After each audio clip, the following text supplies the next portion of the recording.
Hi, friends. Oh, wow, Pigeon just like flew in to join us um, here in Boisfort this afternoon where it's sunny. Yay. It was pretty dismal the other day. It was like just pouring rain all day. Um, so I guess that's some foreshadowing of what's to come. So I thought I would really take advantage of the sunshine and sit out on the terrace and sing you a song. Um, so let's see, not this past Monday. I was under the weather yesterday, so I didn't get to the refugee center, which always makes me really sad because I know that every time I go, a new song comes into the world, just about every time. So I was sad thinking about like melodies that could have been.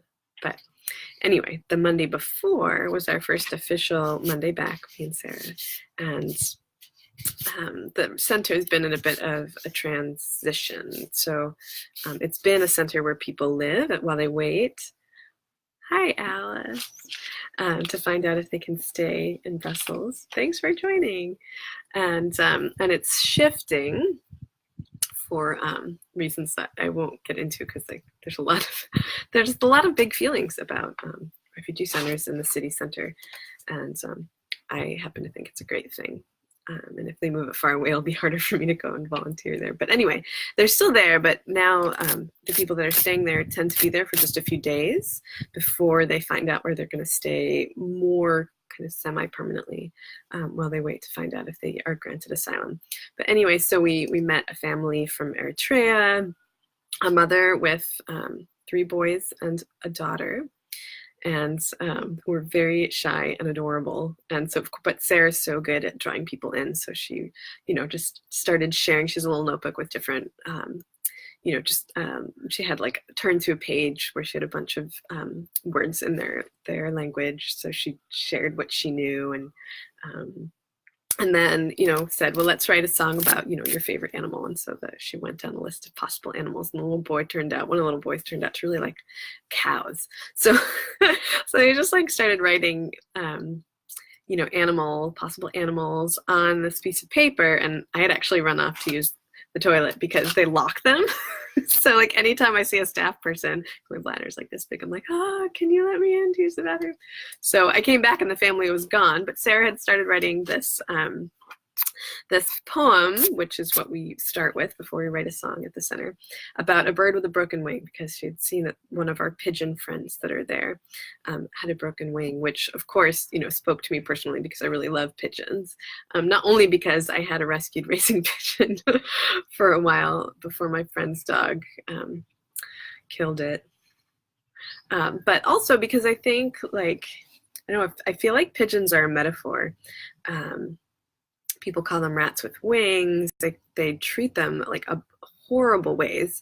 And, because they are able to survive in some really unpleasant conditions. And to me, that means they're othered really easily, but they're also really strong and able to survive even though they belong everywhere and maybe nowhere. And so for me, that can be a metaphor for for the people that often we turn a blind eye to or would prefer were not in our scope of vision. So take that for what you will.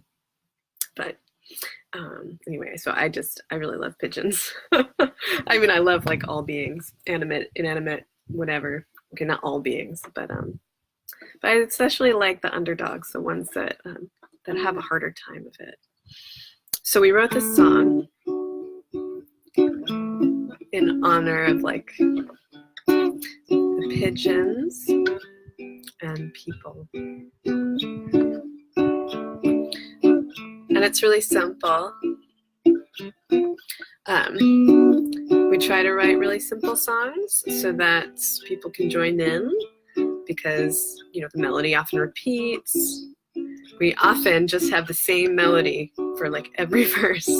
I mean, we're only there for a couple of hours, so we don't necessarily get too like complex in our melodic composition. But I think also for people who are learning English as a second language, it's maybe a little less intimidating. This is my idea.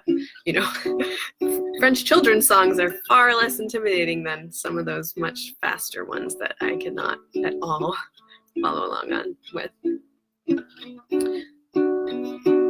But also, I mean, Sarah and I were talking about how, like, you know, you don't have to write anything particularly complex to have profundity.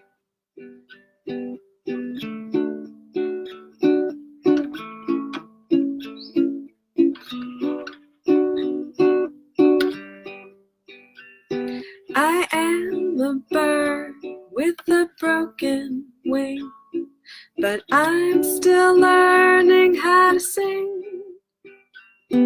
Nobody likes me, nobody loves me, but still I sing every day. All I have is this moment. All I have is this time. We are not so different, you and I. Let us share in this moment. Let us share in this time. We are not so different, you and I. So, and then I wrote a second verse. When I was, what was I doing? I think I was playing it for Shavasana at the end of a yoga class that I was substitute teaching. So I just had this little, like, you know, interlude of chords, and I was like, there should be just like a second verse just to make it a little bit longer. And really, it's so simple that you could make up your own verse. But here's mine. I woke up this morning and I could not hear my song, but somehow I found a way to carry on. All I have is this moment. All I have is this time. We are not so different, you and I. Let us share this moment. Let us share this time. We are not so different, you and I.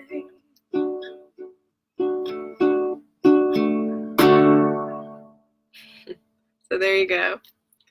D, A, B minor, G. And a few lines inspired by pigeons and people and places, and fear and empathy and carrying on. And this idea that, you know, the Buddhists, I think, have a good thing going, that idea of just, you know, all we have is this moment. So if you can sit and ask yourself, you know, like, am I okay in this moment? Chances are, you know, if you're breathing, it's a good start because you're not dead yet. So anyway, thanks for listening. Just a short one. And as we write more this coming fall, I'll share more. Namaste.